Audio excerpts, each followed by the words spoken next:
आगामी समय में 2024 का लोकसभा चुनाव होने वाला है। उम्मीद है कि इलेक्शन कमीशन 15 मार्च तक चुनावी बिगुल फूंक सकता है।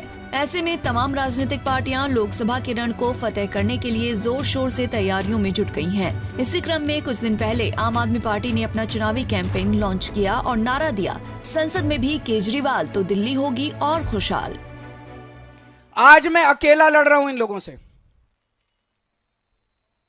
एलजी से अकेला लड़ रहा हूं, बीजेपी वालों से अकेला लड़ रहा हूं, इन 7 सांसदों से अकेला लड़ रहा हूं, केंद्र सरकार से अकेला लड़ रहा हूं। आप मेरे को बेटा मानते हो, आपने मेरे को बेटा बोला है।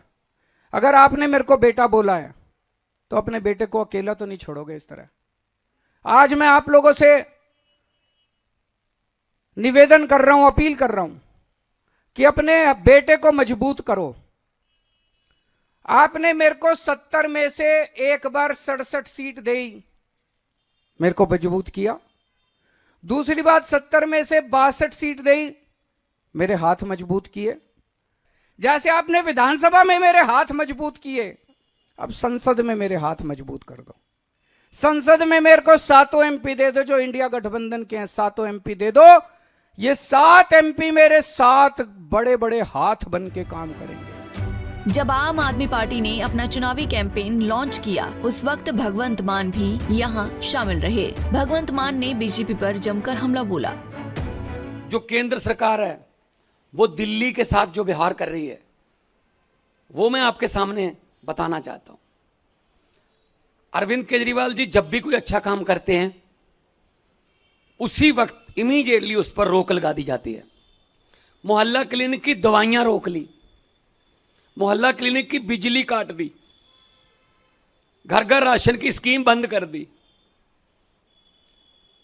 स्कूल जो बन रहे थे वो सारे रोक दिए।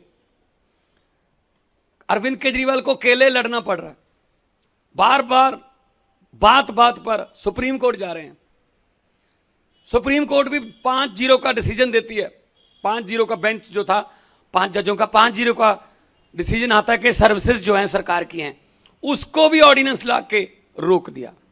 मैं दिल्ली वालों से ये पूछना चाहता हूं, क्या वोट उनको दोगे जो आपकी दवाइयां रोक रहे हैं, आपके बच्चों की पढ़ाइयां रोक रहे हैं, जो आपका इलाज रोक रहे हैं, जो आपका कामकाज रोक रहे हैं, जो आपके जल बोर्ड का सारा भट्ठा बिठा दिया इन लोगों ने, पानी ना मिले दिल्ली के लोगों को। अब बताइए मुझे, शिक्षा, स्वास्थ्य, पानी, बिजली, ये तो फंडामेंटल राइट्स है ना, संविधान में लिखे हुए हैं ना कि मिलने चाहिए हर एक को, वो भी रोक रहे हैं। क्या दिल्ली के लोगों को किसी और देश का समझते हैं ये? तो 7 सांसद क्या कर रहे थे वहां पे दिल्ली के? सिर्फ गालियां देने में लगे हुए, बस सिर्फ गालियां देने में लगे हुए, बस इसका तोड़ लो, उसका तोड़ लो, ये कर लो, वो कर लो। तो इसीलिए आज दिल्ली वालों से मैं एक रिक्वेस्ट करता हूं, विनती करता हूं कि अरविंद केजरीवाल अकेले लड़ रहे, अगर उनको यहां से सांसद साथ दे दोगे तो उनके 7 हाथ उनको और मिल जाएंगे।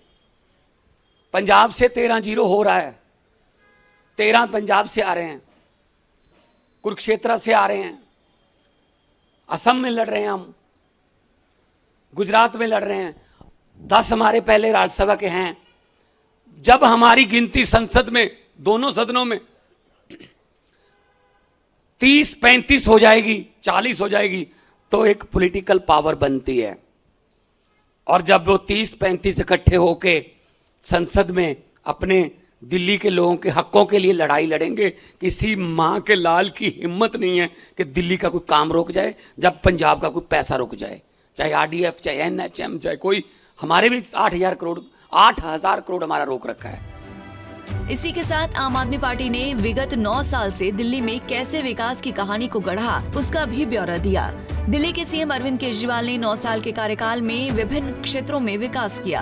केजरीवाल के विकास ने दिल्ली की पूरी तस्वीर बदल दी। दिल्ली ने बुनियादी ढांचे, शिक्षा, स्वास्थ्य सेवा और सार्वजनिक परिवहन में उल्लेखनीय सुधार देखा। आप सरकार ने दिल्ली में मुफ्त बिजली सुनिश्चित की, सरकारी स्कूलों को गुणवत्तापूर्ण संस्थानों में बदल दिया, मोहल्ला क्लिनिक और अस्पतालों की स्थापना की जहां स्वास्थ्य सेवाएं मुफ्त प्रदान की जाती हैं। इसके अतिरिक्त महिलाओं के लिए मुफ्त बस यात्रा, बेहतर सड़क नेटवर्क और पानी और सीवेज के लिए व्यापक पाइपलाइन की व्यवस्था जैसे कई काम दिल्ली में लंबे समय से चले आ रहे मुद्दों के समाधान के प्रति आप सरकार की प्रतिबद्धता को दर्शाते हैं। इतना ही नहीं, इस बार आप सरकार ने 18 वर्ष से अधिक उम्र की महिलाओं को 1000 रुपए का मासिक मानदेय प्रदान करने की घोषणा की है। आप सरकार के इस ऐलान के बाद महिलाएं काफी खुश हैं। आपने आज साबित कर दिया सर कि आप दिल्ली के बेटे हो, दिल्ली के भाई हो।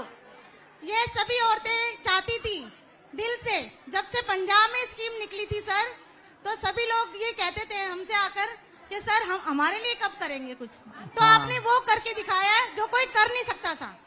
दिल्ली की सारी बहनें, हम सब आपको अपने दिल की गहराइयों से आज दुआएं देते हैं। जो आपने अपनी इन बहनों का इतना ख्याल रखा, आपने बस, पानी, बिजली ये सब करके तो परिवार को राहत दी ही थी, लेकिन आज जो आपने उसके पर्स में 1000 रुपए की सौगात डालने का काम किया है, उसके लिए वो आपका दिल से हार्दिक अभिनंदन करती है।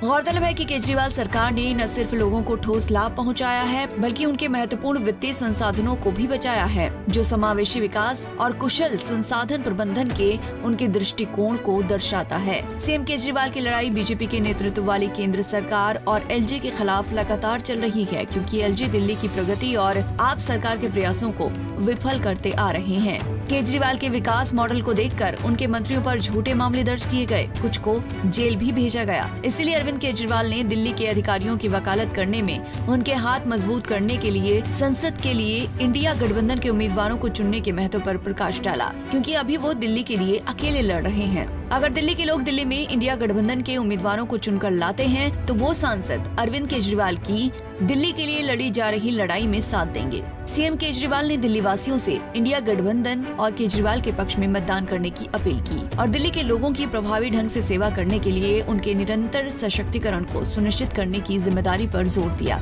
Bureau report, Punjab Kesari TV.